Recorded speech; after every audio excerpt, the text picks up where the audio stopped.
नमस्कार दोस्तों, हमारे YouTube चैनल एग्जाम से सफलता तक 71 में आपका स्वागत है। मैं हूं अमर सिंह यादव। देखिए, जो आपकी अभ्यास 10A है, अपवर्तक और अपवर्त से संबंधित, ये पहला प्रश्न आ रहा है। ज़रा देखिए, पहले ये बात समझ लेते हैं कि अपवर्तक क्या होता है और अपवर्त क्या होता है। अपवर्तक का मतलब होता है अपवर्तक का मतलब होता है वहाँ तक जहाँ तक की बात पूछी जाए। जैसे आपसे पूछा गया है कि 16 के अपवर्तक क्या होंगे, 16 के अपवर्तक क्या होंगे, तो सबसे पहले देखिए इसका क्या होगा, 1 होगा। फिर 16 2 से जाता है, कट जाता है, नहीं 2 होगा। फिर 4 चक्कू 16 होता है। फिर 8 दूनी 16 होता है, 16 एकन्ना 16 होता है। तो ये बात आपकी समझ में आ रही होगी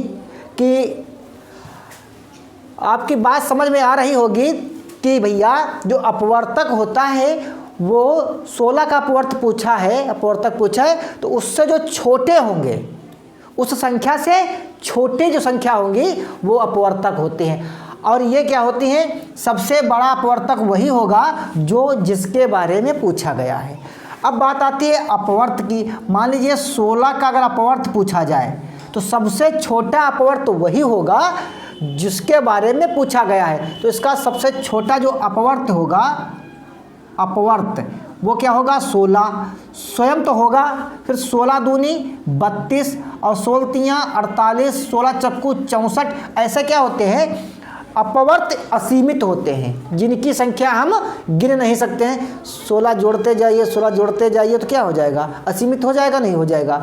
अब अपवर्तक की बात क्या होती है, ये सीमित होते हैं, इनकी संख्या जो है सीमित होती है। और ये स्वयं से क्या होंगे, छोटे होंगे और स्वयं होंगे, ये स्वयं होंगे और स्वयं से बड़े होंगे। तो बात समझ में आ रही होगी। तो अब देखिए यहाँ पर जो पहला प्रश्न है वो कहता है, बाबू जो पहला प्रश्न आपका है वो कहता है स्तंभ 1 और स्तंभ 2 का मिलान करना है। तो 15 का जो अपवर्तक है वो कितना होगा, 15 के अपवर्तक कौन कौन होंगे, 1 होगा, 3 होंगे, 5 होगा और स्वयं 15 होगा। तो देखिए 1 और 3 5 और स्वयं 15। अब 24 का बताइए क्या होगा अपवर्तक। तो 24 का अपवर्तक क्या होगा, 1 तो सबका होता है, अपवर्तक 1 सबका होता है और अपवर्त 1 नहीं होता है। तो 24 का क्या होगा, तो 24 का 24 कहाँ, यहाँ पर देखिए 1 2 हो जाएगा, 3 4 6 12 और 24। तो ये हो गया आपका 24 का। अब 21 का देखिए कौन सा होगा, 21 का लास्ट में जिसका 21 हो वही अपवर्तक होगा। 32 का कौन सा होगा, ये वाला हो गया 32 का आपका। और देखिए 36 का कौन होगा, ये वाला आपका 36 का हो गया। तो ये आप बात समझ में आई, अपवर्त और अपवर्तक के बारे में बताया। दूसरा प्रश्न कहता है कि जो निम्नलिखित संख्याओं के प्रथम 5 गुणज लिखिए। अब बात गुणज की आती है, जो आपका अपवर्त होता है वही गुणज होता है। अपवर्त जो है वो क्या है, ये गुणज है। अपवर्त क्या है, ये गुणज है। जैसे मान लीजिए हम 4 के अपवर्त पूछें, 4 के 5 अपवर्त बताना है, तो स्वयं तो होगा 4 और 4 चक्कू 16, 4 पंचे 20 और 4 छंग 24 और 4 सत्ते 28। तो ये क्या है, ये गुणज है और यही क्या है, अपवर्त हैं। यही क्या बाबू है, अपवर्त हैं। अब 3 के 5 अपवर्त पूछा है, तो 3 के अपवर्त 5 कौन कौन से होंगे, 3 होगा और 3 दूनी 6 और 3 तियाँ 9, 3 चक्कू 12 और 3 पच्चे 15। 4 के कौन होगा बताओ बाबू, 4 होगा, फिर 4 दूनी 8 और 4 तियाँ 12, 4 चक्कू 16 और 4 पंचे 20। 5 के कौन होंगे, तो 5 तो स्वयं होगा, 5 और 5 दूनी 10, 5 तियाँ 15, 5 चक्कू 20, 5 25। 9 का कौन होगा, 9 होगा और फिर 9 दूनी 18 और 9 तियाँ 27 और 9 चौक 36, 9 पच्चे 45। तो ये क्या है, गुणज है। चाहे गुणज पूछे तो वही बात है, अपवर्त पूछे तो वही बात है। प्रश्न नंबर 3 देखिए, कहता है स्तंभ 1 की संख्या को स्तंभ 2 के साथ मिलान करना है। ध्यान से देखिए, 7 जो है वो किसका गुणज है, भैया 7 किसका गुणज है?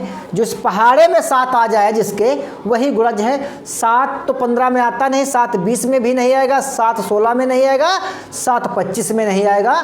तो 7 किसका गुणज है? 35। क्योंकि देखो 7 और 5 कितना होता है? 7 पचे 35, यही तो गुणज हुआ। अब कहता है 8 किसका गुणज है? तो 8 किसके पहाड़े में आता है? 16 के पहाड़े में, क्योंकि क्या होता है 8 दूनी 16। अब कहता है 50 किसका अपवर्तक है? 50 जो है वो किसका अपवर्तक है? तो अपवर्तक का मतलब क्या होगा? उससे छोटा। क्या होगा? छोटा। तो 50 किसके पहाड़े में आता है? 25 के पहाड़े में 50 आता है, 50 का अपवर्तक हुआ। अब कहता है 20 किसका अपवर्तक है? स्वयं संख्या अपने आप की अपवर्तक होती है। अब 30 किसका अपवर्तक है? तो 15 दूनी 30, क्योंकि 30 के जो पहाड़े में 15 आता है। यही था आपका। 7 के सभी अपवर्त ज्ञात कीजिए जो 100 से कम हो। तो भैया अपवर्त क्या होता है? 7 के सभी अपवर्त ज्ञात कीजिए जो 100 से कम हो। तो 7 कन्ना 7, 7 दूनी 14, 7 दूनी 14 और 7 तियाँ 21 और 7 चौक 28, 7 पचे 35, 7 छंग 42, 7 सत्ती 49 और 7 अट्ठे 56 और 7 नवा 63 और 7 दुसाम 70, 7 दुसाम 70 और 7 फिर जोड़ेंगे 77 और 77 और 7 कितना हुआ? 84 और 84 7 91 और 91 7 98। ये हो गए आपके जो अपवर्तक होंगे 100 से उसके कम अपवर्तक होंगे 7 के। प्रश्न नंबर 5 कहता है कि 496 के सभी अपवर्तकों को लिखिए और दिखाइए कि यह एक पूर्ण संख्या है। तो भैया 496 को हम क्या करेंगे? अभाज्य गुणनखंड काटेंगे। तो 2 दूनी 4 और 2 चक्कू 8, 2 दूनी 4, 2 चक्कू 8, 2 अट्ठी 16, फिर 2 दूनी 4 और 2 कन्ना 2 और 2 दूनी 4, 2 चक्कू 8, फिर 2 से काटेंगे 2 छंग 12 और 2 छंग 12, 2 दूनी 4 और 2 तियाँ 6, 2 कन्ना 2, 31 से कम 31। तो इसके जो सभी अपवर्तक होंगे, तो देखिए जो 496 के अपवर्तकों की संख्या बताना था, तो ये बात कर रहा था एक तो सबका होता है। अब देखिए 2 से भी कट जाएगा, 4 से भी कटेगा, 8 से कटेगा, 16 से कटेगा, 32 से कटेगा, इनकी संख्या यही अब दिखाने की बात कर रहा था। तो इसको क्या करेंगे? पहले देखो इससे गुणा करेंगे, ठीक है? तो 62 आएगा। अब 62 को 2 से गुणा करेंगे, तो 2 दूनी 4 और 2 तियाँ 2 दूनी 4 और 2 छंग 12, फिर 2 से गुणा करेंगे, तो यही सब संख्या आएंगी। तो यही इसके जो है अपवर्तक हैं। प्रश्न नंबर 6 कहता है रिक्त स्थानों की पूर्ति करो। कहता है प्रत्येक संख्या स्वयं जगह खाली है कि होती है। तो इसमें क्या लिखना है? स्वयं। क्या भरना होगा इसमें? स्वयं की क्या होती है? अपवर्तक। क्या होती है? अपवर्तक भरना होगा इसमें। क्या भरना होगा? अपवर्तक।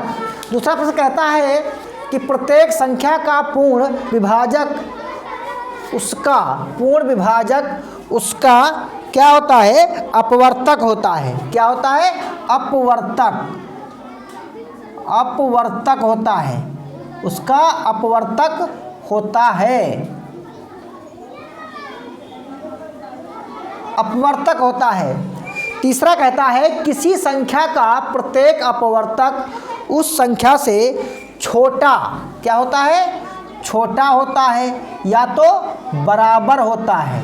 छोटा होता है या बराबर होता है। अगला प्रश्न है प्रत्येक संख्या अपने अपवर्तक का एक अपवर्त होती है। क्या होती है? अपवर्त होती है। अपवर्त होती है। 78 के सभी अपवर्तक ज्ञात कीजिए। तो 1 होगा, 2 से कट जाएगा, 3 से कटेगा, 6 से कटेगा और 13 से कटेगा और 26 से कटेगा और 39 से कटेगा और 78 से स्वयं कटेगा। तो ये हो गया इसके अपवर्तक। दोस्तों अगर ये वीडियो आपको पसंद आए तो शेयर करिए और हाँ लाइक ज़रूर कर दीजिए। नए व्यूअर्स हैं तो चैनल को सब्सक्राइब कर लीजिए। अगली अभ्यास बहुत जल्द आएगी। वीडियो देखने के लिए धन्यवाद।